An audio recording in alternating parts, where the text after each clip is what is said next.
que tout font et pensent de la même façon et je n'y crois pas vraiment à vrai dire. À la base, votre âme est ce qu'elle est, mais votre vie présente tout comme vos vies passées affectent vos décisions et ce que vous êtes devenu. Je ne crois donc pas qu'il suffit de dire que nous sommes de polarité féminine pour que ce soit automatique que nous serons tout rebelles ou soumises, ou encore délicates et sensibles. Je crois que c'est plus complexe que cela et surtout, différent pour chacun, fort heureusement. Dans mon cas par exemple, je suis certaine d'être de polarité féminine, de par l'énergie que je dégage et la façon dont les gens m'ont toujours vu comme une personne douce, fragile et sensible. Je le suis, tout au fond, sauf que ça ne se reflète pas nécessairement dans ma personnalité. Mon âme jumelle a vu en moi ce que je suis à la base, mais pas tout le reste. Autant que j'ai vu la même chose en lui sans pour autant rien savoir de lui vraiment puisque je ne le connais pas.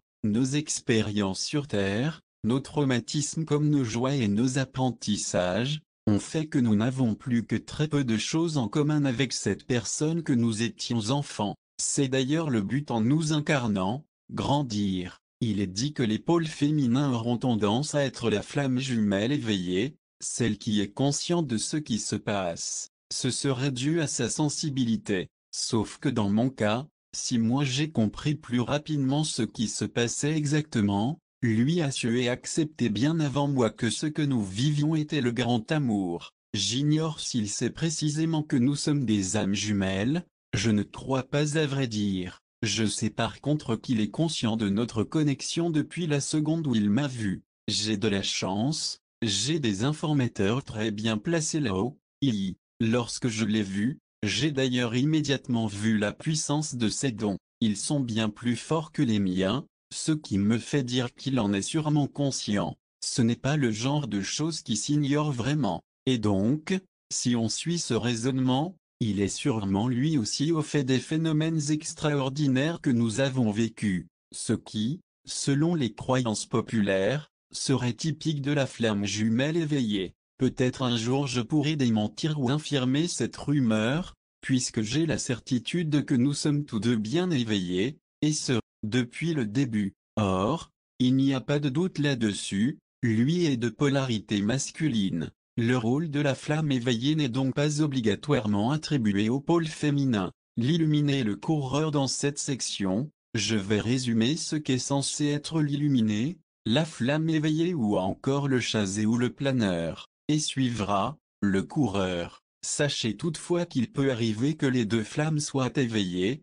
l'une l'est obligatoirement, mais elle n'est pas nécessairement seule dans cet état 21. Surtout lorsqu'il est question de gens avec des dons particuliers, ou d'anges terrestres. Logiquement, si elle est un ange terrestre, son âme jumelle aussi, elle est née du même cocon, du même monde, et si elle avait des dons spéciaux, sa moitié les possède aussi. La façon dont ils ont été développés, dont ils sont exploités, ou ignorés, durant le quotidien, ça dépend de chaque personne. Le fait que les deux flammes soient éveillées ne veut pas nécessairement dire que les choses se passeront plus rapidement ou encore plus facilement, loin de là. La flamme éveillée vivra souvent cette expérience beaucoup plus difficilement que sa moitié du fait qu'elle sache et que l'autre s'entête à nier. Et puisque les événements doivent suivre un cours très précis et que certaines phases doivent arriver afin que la relation soit un succès à long terme, deux flammes éveillées vivront l'expérience tout aussi péniblement l'une que l'autre, et seront séparées malgré tout.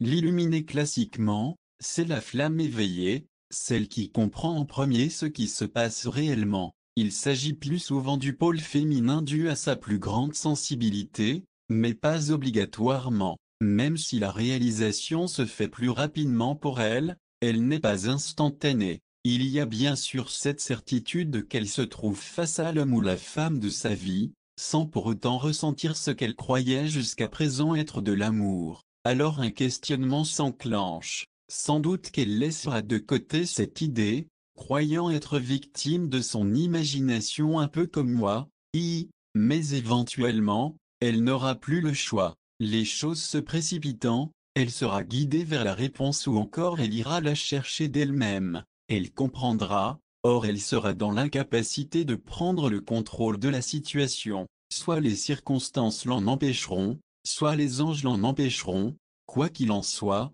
quelque chose se produira pour éviter qu'elle prenne le contrôle. C'est d'ailleurs le premier apprentissage qu'elle aura à faire. Les êtres de lumière savent ce qu'ils font, il faut leur faire confiance que tout se déroule exactement comme prévu et que le jour venu, les âmes jumelles seront réunies. La flamme éveillée vivra l'expérience beaucoup plus difficilement que 22. L'autre principalement parce qu'elle se sentira rejetée, du fait qu'elle croit que l'autre ne l'a pas reconnue ou ne l'aime pas, ou encore qu'il refuse de l'aimer. L'autre étant le coureur, il est caractérisé par le trait principal qui est de fuir, de nier ses sentiments ou encore de les cacher. La flamme éveillée vivra donc une douleur profonde, mais injustifiée. Comme les anges m'ont déjà dit, c'est toi-même qui as créé cette peine, elle n'existe pas réellement puisque tu t'imagines le pire. Il devient très facile de perdre la foi et de croire que les choses tourneront mal. C'est la deuxième leçon qu'elle aura à apprendre. Avoir confiance, en elle, en l'autre, aux anges, en l'amour. C'est seulement après avoir appris ces principales leçons que son évolution débutera. Un changement profond a déjà commencé à s'effectuer, sans pour autant qu'il ne se soit complété. Lorsque les apprentissages de base sont terminés, les anges pourront entrer dans le vif du sujet. Ils prendront plus de risques à créer des situations qui la placeront sur le chemin de la croissance personnelle, sachant que maintenant qu'elle a une confiance absolue et qu'elle se laissera porter par le flot, les risques sont minimes. Par exemple, dans mon cas, j'avais besoin de prendre conscience de mon pouvoir de séduction. Or me laisser rencontrer d'autres hommes était très risqué tant que je n'avais pas fait mon apprentissage, je risquais de m'engager avec l'un d'eux et je suis de nature très fidèle. Le moment venu, il y avait trop de chances que je ne laisse pas mon partenaire pour aller auprès de mon âme jumelle. J'aurais dit, tant pis, c'était à lui d'être là quand moi j'étais là. Ou encore, j'ai pris cette décision à l'époque et je l'assume. Ou possiblement que je n'aurais pas voulu faire de mal à mon partenaire, etc. Une fois que je savais hors de tout doute qu'il était le bon et que les anges nous réuniraient un jour, que j'avais abandonné l'idée de contrôler quand et comment, les anges m'ont permis de faire des rencontres, de m'amuser, d'expérimenter, de grandir ainsi, car ils savaient que j'avais compris. Je laissais les choses aller, je les prenais un jour à la fois et donc j'ai pu apprendre les leçons que moi j'avais à apprendre personnellement. Mon cercle d'amis s'est mis à grandir considérablement et c'était sans danger puisque je n'étais pas envahi par une foulée d'émotions irrationnelles ou encore par le doute. 23. Le coureur, comme son nom l'indique, le coureur court. De dire qu'il ignore ce qui se passe serait faux, il sait tout autant que l'éveillé, seulement il nie, il refuse la situation. Bref, il fuit. De ce fait, il n'ira pas à la recherche de réponses. Cela ne veut pas dire qu'elles ne viendront pas à lui. Une phrase que j'ai entendue résume très bien le contexte.